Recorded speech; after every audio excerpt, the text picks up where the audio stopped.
ಎಲ್ಲರಿಗೂ ನಮಸ್ಕಾರ. ಆತ್ಮೀಯ ವಿದ್ಯಾರ್ಥಿಗಳೇ, ಪರಿಶ್ರಮ ನವೋದಯ ತರಬೇತಿ ಕೇಂದ್ರ ಗೋಕಾಕ್ಗೆ ತಮಗೆಲ್ಲರಿಗೂ ಸ್ವಾಗತ. ಇವತ್ತಿನ ದಿವಸ ನಾವು ನವೋದಯ ಒಂದು ಹೊಸ ಪಠ್ಯಕ್ರಮ ಆಧಾರಿತ ಪರಿಸರ ಅಧ್ಯಯನ ಅಂತಂದ್ರೆ ಎನ್ವೈರನ್ಮೆಂಟ್ ಸ್ಟಡಿ EVS ಅನ್ನ ಎರಡನೇ ಭಾಗವಾಗಿ ನಾನು ನಿಮ್ಮ ಜೊತೆ ಡಿಸ್ಕಷನ್ ಮಾಡಲು ಬಂದಿದ್ದೇನೆ. ಆತ್ಮೀಯ ವಿದ್ಯಾರ್ಥಿಗಳೇ, ನಾವು ಈಗ ಇವತ್ತಿನ ದಿವಸ ಎರಡನೇ ಕ್ಲಾಸನ್ನು ಸ್ಟಾರ್ಟ್ ಮಾಡ್ತಾ ಇದ್ದೀವಿ. ಹಾಗಾದ್ರೆ ಈಗೆಲ್ಲ ಯಾರ್ಯಾರು ಕ್ಲಾಸ್ಗಳನ್ನ ನೋಡ್ತಾ ಇದ್ದೀರಲ್ಲ, ತಾವೆಲ್ಲರೂ ಈ ರವಿವಾರ ನಾವು ಮತ್ತೆ ಇನ್ನೊಂದು ಉಚಿತ ಮಾಡಲ್ ಟೆಸ್ಟ್ ಅನ್ನ ನೀಡ್ತಾ ಇದ್ದೀವಿ. ಆ ಟೆಸ್ಟಿಗೆ ಯಾರ್ಯಾರು ಅಟೆಂಡ್ ಆಗ್ತಾ ಇದ್ದೀರಲ್ಲ, ಎಲ್ಲ ವಿದ್ಯಾರ್ಥಿಗಳು ನಮ್ದೊಂದು ಗ್ರೂಪ್ ಅನ್ನ ಮಾಡಿದ್ವಿ. ಆ ಗ್ರೂಪ್ಗೆ ಜಾಯಿನ್ ಆಗಿ ಫ್ರೀ ಆಗಿ ಪ್ರತಿ ರವಿವಾರ ನಾವು ಈ ಹೊಸ ಸಿಲೆಬಸ್ ಆಧಾರಿತ ಒಂದು ಮಾಡಲ್ ಕ್ವಶನ್ ಪೇಪರ್ ಅನ್ನ ನವೋದಯ ಪ್ರಪೋಸ್ ರೆಡಿ ಮಾಡ್ತಾ ಇದ್ದೀವಿ. ತಾವೆಲ್ಲರೂ ಆ ಒಂದು ಪರೀಕ್ಷೆಯಲ್ಲಿ ಬರೆದು ತಮ್ಮ ಒಂದು ಯಾವ ರೀತಿ ಪಠ್ಯಕ್ರಮದಲ್ಲಿ ಬದಲಾವಣೆಯಾಗಿದೆ, ಯಾವ ರೀತಿ ಕ್ವಶನ್ಸ್ಗಳು ಬರ್ತಾ ಇದೆ ಅಂತೇಳಿ ನಿಮಗೂ ಅರ್ಥ ಆಗ್ತಾ ಇದೆ.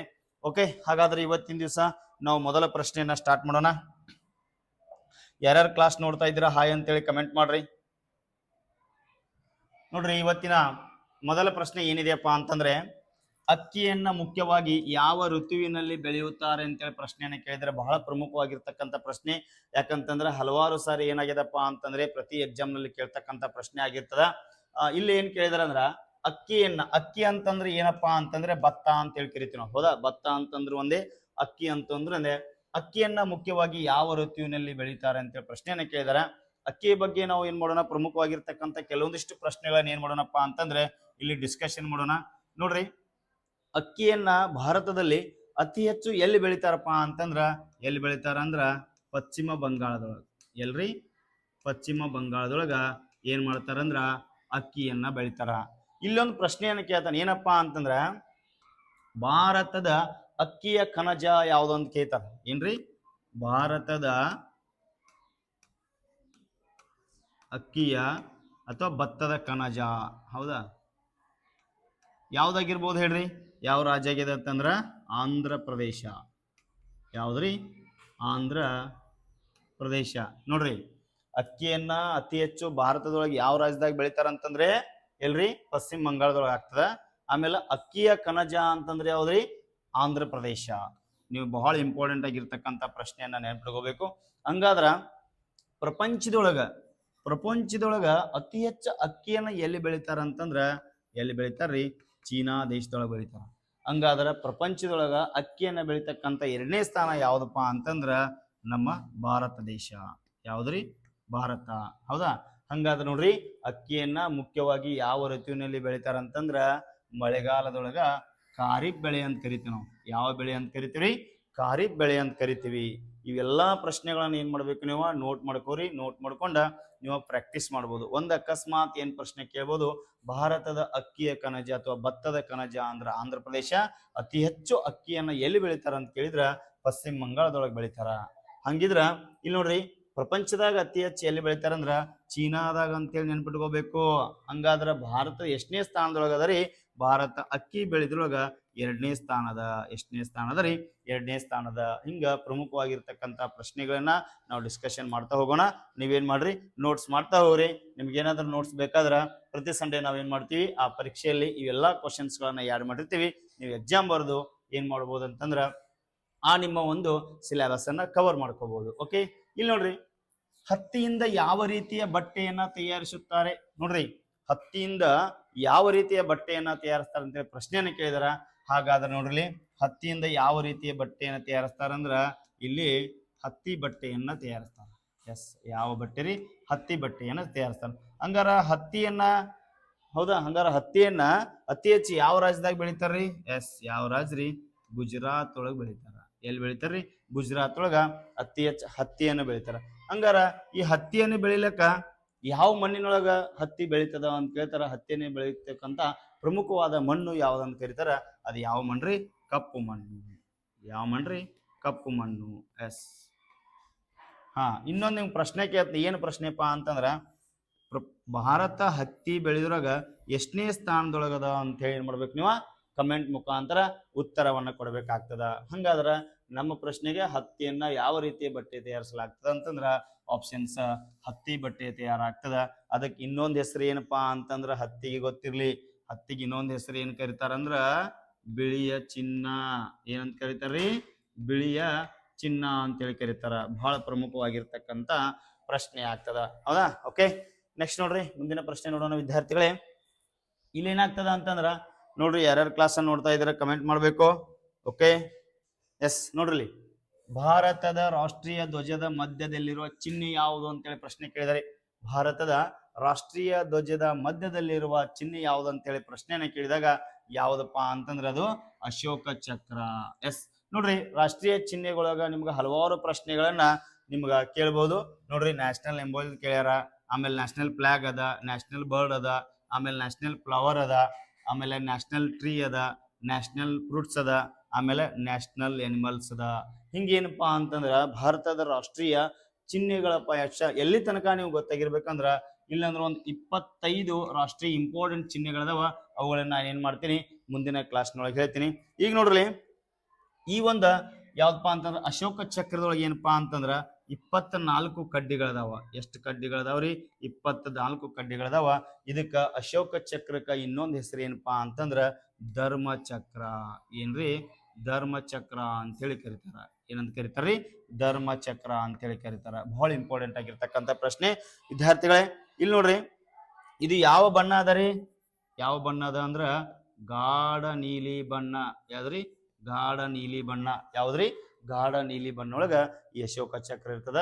ಇಲ್ಲಿ ನೋಡ್ರಿ, ಅದಕ್ಕೋಸ್ಕರ ಏನ್ ಭಾರತದ ರಾಷ್ಟ್ರೀಯ ಧ್ವಜದ ಮಧ್ಯೆ ಇರತಕ್ಕಂಥ ಚಿಹ್ನೆ ಅಶೋಕ ಚಕ್ರ ಹೇಗಿದೆಲ್ಲ, ಹಿಂಗ ಪ್ರಮುಖವಾಗಿರ್ತಕ್ಕಂಥ ರಾಷ್ಟ್ರೀಯ ಚಿಹ್ನೆಗಳ ಮೇಲೆ ಹಲವಾರು ಪ್ರಶ್ನೆಗಳು ಏನಪ್ಪಾ ಅಂತಂದ್ರ ಬರ್ತಿರ್ತಾವ. ಅದಕ್ಕೆ ಏನ್ ಮಾಡೋಣ, ಆ ರಾಷ್ಟ್ರೀಯ ಚಿಹ್ನೆಗಳ ಮೇಲನ ಒಂದು ಸಪ್ರೇಟ್ ನಿಮ್ ಜೊತೆ ಕ್ಲಾಸ್ ಮಾಡಿ ನಾನು ಏನ್ ಮಾಡ್ತೀನಿ ಅಂತಂದ್ರ ಡಿಸ್ಕಷನ್ ಅನ್ನ ಮಾಡ್ತೀನಿ. ಓಕೆ, ನೆಕ್ಸ್ಟ್ ನೋಡ್ರಿ, ಈಗ ಯಾವ ಪ್ರಶ್ನೆ ಅಂತಂದ್ರ ಗಾಳಿಯಲ್ಲಿ ಅತಿ ಹೆಚ್ಚು ಪ್ರಮಾಣದಲ್ಲಿ ಇರುವ ಅನಿಲ ಯಾವುದು ಪ್ರಶ್ನೆ ಕೇಳಿದಾರೆ. ಬಹಳ ಇಂಪಾರ್ಟೆಂಟ್ ಆಗಿರ್ತಕ್ಕಂಥ ಪ್ರಶ್ನೆ ವಿದ್ಯಾರ್ಥಿಗಳೇ. ಗಾಳಿಯಲ್ಲಿ ಅತಿ ಹೆಚ್ಚು ಪ್ರಮಾಣದಲ್ಲಿ ಇರ್ತಕ್ಕಂಥ ಅನಿಲ ಯಾವುದು ಅಂತ ಕೇಳಿದಾರೆ. ಮೊದಲ ಆಯ್ಕೆ ಏನ್ ಮಾಡ್ಯಾರ? ಆಮ್ಲಜನಕ. ಆಮ್ಲಜನಕ ಎಷ್ಟು ಪ್ರಮಾಣ ಅದ ರೀ ಗಾಳಿ ಒಳಗ ಅಂತಂದ್ರ 21% ಅದ. ಬಹಳ ಇಂಪಾರ್ಟೆಂಟ್ ಪ್ರಶ್ನೆ. ಹಲವಾರು ಏನಪ್ಪಾ ಅಂತಂದ್ರ ಒಂದು ಪರೀಕ್ಷೆಯಲ್ಲಿ ಕೇಳ್ತಕ್ಕಂಥ ಪ್ರಶ್ನೆ ಆಗಿದೆ. ನೆಕ್ಸ್ಟ್ ನೋಡ್ರಿ, ಇಲ್ಲಿ ಸಾರಜನಕ ಅಂತ ಕೊಟ್ಟಾರ. ಹಂಗಾದ್ರ ಗಾಳಿಯಲ್ಲಿ ಅತಿ ಹೆಚ್ಚು ಪ್ರಮಾಣದಲ್ಲಿ ಇರ್ತಕ್ಕಂಥ ಇರುವ ಅನಿಲ ಯಾವುದಂದ್ರ ಸಾರಜನಕ. ಹೌದು, ಸಾರಜನಕ ಎಷ್ಟು ಪ್ರಮಾಣ ಅದ ರೀ? 78% ಅದ. ಎಷ್ಟು ಪ್ರಮಾಣ ಅದ ರೀ? 78% ಅದ. ಇಂಗಾಲ ಡೈಆಕ್ಸೈಡ್ ಎಷ್ಟು ಪ್ರಮಾಣ ಅದ ರೀ? ಎಷ್ಟು ಪ್ರಮಾಣ ಅದ ರೀ? 0.04. ಎಷ್ಟದ ಅಂದ್ರ 0.04 ಅದ. ಏನ್ರಿ? ಇಂಗಾಲ ಡೈಆಕ್ಸೈಡ್. ನೋಡ್ರಿ, ಆಮ್ಲಜನಕ ಅಂದ್ರು ಒಂದ, ಆಕ್ಸಿಜನ್ ಅಂದ್ರು ಒಂದ. ಇದು 21% ಅದ. ಸಾರಜನಕ ಅಂದ್ರು ಒಂದ, ನೈಟ್ರೋಜನ್ ಅಂದ್ರು ಒಂದ, ಅದು 78% ಅದ. ಆಮೇಲೆ ಇಂಗಾಲ ಡೈಆಕ್ಸೈಡ್ ಅಂದ್ರು ಒಂದ, ಕಾರ್ಬನ್ ಡೈಆಕ್ಸೈಡ್ ಅಂದ್ರು ಒಂದ, ಅದು 0.0 ಅದ. ಇದೇನಪ್ಪಾ ಅಂತಂದ್ರೆ ಬಹಳ ಇಂಪಾರ್ಟೆಂಟ್ ಆಗಿರ್ತಕ್ಕಂಥ ಪ್ರಶ್ನೆಗಳು. ಇವಳೆಲ್ಲ ಏನ್ ಮಾಡ್ರಪ್ಪ ಅಂತಂದ್ರೆ ನೀವು ನೋಟ್ಸ್ ಮಾಡಿ ಇಟ್ಕೋಬೇಕು ಮತ್ತು ಪರ್ಫೆಕ್ಟ್ ಮಾಡಬೇಕು. ಓಕೆನಾ?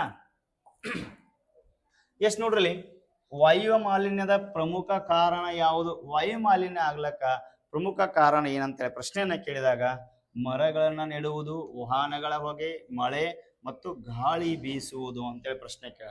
ಯಾವ್ದ್ರಿ ವಾಯು ಮಾಲಿನ್ಯ ಆಗಕ್ಕ ಪ್ರಮುಖ ಕಾರಣ ಅಂತಂದ್ರ ವಾಹನಗಳ ಹೊಗೆ. ಏನಾಗ್ತದ?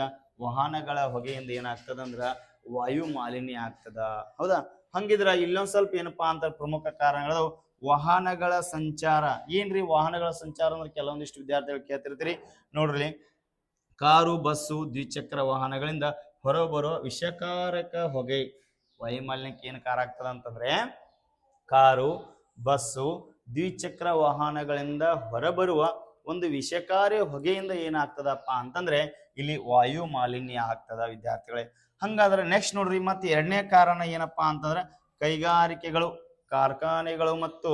ಕಾರ್ಖಾನೆಗಳು ಉತ್ಪಾದನಾ ಘಟಕಗಳಿಂದ ಬಿಡುಗಡೆಯಾಗುವ ರಾಸಾಯನಿಕಗಳು. ಇಲ್ಲಿ ಏನಾಗ್ತದಂದ್ರ ಕಾರ್ಖಾನೆಗಳು ಮತ್ತು ಉತ್ಪಾದನಾ ಘಟಕಗಳಿಂದ ಹೊರಗಡೆ ಬಿಡ್ತಕ್ಕಂಥ ರಾಸಾಯನಿಕಗಳಿಂದ ಸರಿಕೆ ಏನಾಗ್ತದ ಅಂತಂದ್ರ ವಾಯು ಮಾಲಿನ್ಯ ಆಗ್ತದ. ಹಂಗಂದ್ರ ಪಳಿಯುಳಿಕೆ ಇಂಧನ ಅಂತಂದ್ರೆ ವಿದ್ಯುತ್ ಉತ್ಪಾದನೆಗಾಗಿ ಕಲ್ಲಿದ್ದಲು ಮತ್ತು ಪೆಟ್ರೋಲಿಯಂ ಬಳಕೆ. ಏನ್ ಮಾಡ್ತೀವಿ ನಾವು? ವಿದ್ಯುತ್ ಒಂದು ಉತ್ಪಾದನೆಗಾಗಿ ಕಲ್ಲಿದ್ದಲನ್ನ ಮತ್ತು ಪೆಟ್ರೋಲ್ ಅನ್ನ ಏನ್ ಬಳಕೆ ಮಾಡ್ತೀವಲ್ಲ ಅದರಿಂದ ಸಹ ಏನಾಗ್ತದ ಅಂತಂದ್ರ ವಾಯು ಮಾಲಿನ್ಯ ಆಗ್ತದ ವಿದ್ಯಾರ್ಥಿಗಳು. ಇದನ್ನ ಹೇಳಿಕೆ ರೂಪದಾಗ ಏನ್ ಮಾಡಬಹುದು, ನಿಮ್ಗೆ ಪ್ರಶ್ನೆಯನ್ನ ಕೇಳ್ಬಹುದು. ನೋಡ್ರಿ, ನೆಕ್ಸ್ಟ್ ಕೃಷಿ ಚಟುವಟಿಕೆಗಳು, ಬೆಳೆಗಳ ಉಳುವಿಕೆಯನ್ನ ಸುಡುವುದು ಮತ್ತು ಕೀಟನಾಶಕಗಳ ಬಳಕೆ. ನೋಡ್ರಿ, ಬೆಳೆಗಳನ್ನ ನಾವು ಕಟಾವು ಮಾಡಿದ ತಕ್ಷಣ ಉದಿರ್ತಕ್ಕಂಥ ಅದನ್ನ ಏನ್ ಮಾಡ್ತೀವಿ ನಾವು ಸುಡ್ತೀವಿ. ಹೌದಾ, ಸುಡುವುದರಿಂದ ಏನಾಗ್ತದ, ವಿಷಕಾರಿ ಹೊಗೆ ಹೊರಗೆ ಹೋಗ್ತದ. ಮತ್ತು ಬೆಳೆಗಳಿಗೆ ಕೀಟನಾಶಕಗಳಿಂದ ಬಳಸುವುದರಿಂದ ಏನಾಗ್ತದ ಅಂತಂದ್ರೆ ಇಲ್ಲಿ ವಾಯು ಮಾಲಿನ್ಯ ಆಗ್ಲಿಕ್ಕೆ ಒಂದು ಪ್ರಮುಖವಾದ ಕಾರಣ ಆಗ್ತದ.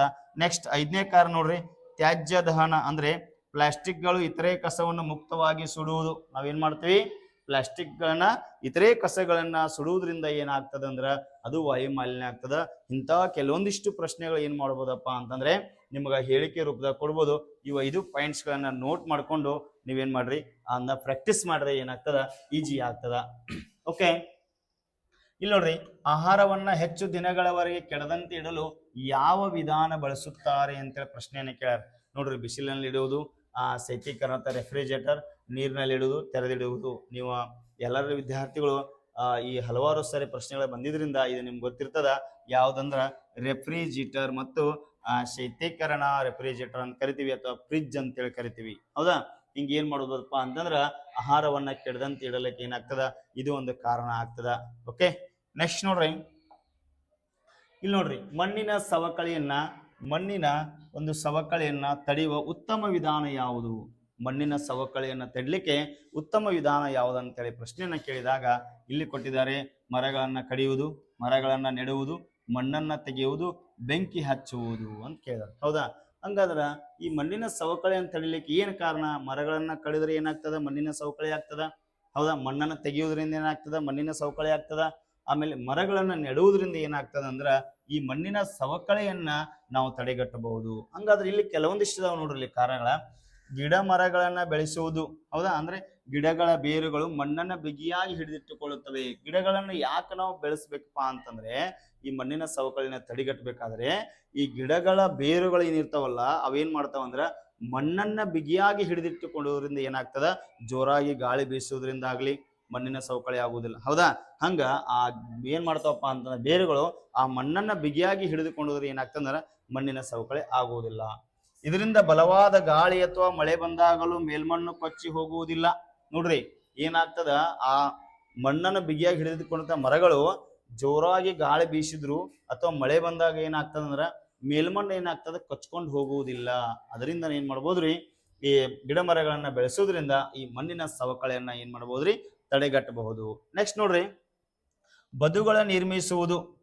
ಹೊಲ ಅಥವಾ ಗದ್ದೆಗಳ ಸುತ್ತಲೂ ಮಣ್ಣಿನ ಸಣ್ಣ ಗೋಡೆಗಳಂತಹ ಬದುಗಳನ್ನ ಕಟ್ಟುವುದು. ಇದು ಹರಿಯುವ ನೀರಿನ ವೇಗವನ್ನ ಕಡಿಮೆ ಮಾಡಿ ಮಣ್ಣನ್ನ ಅಲ್ಲೇ ಉಳಿಸುತ್ತದೆ.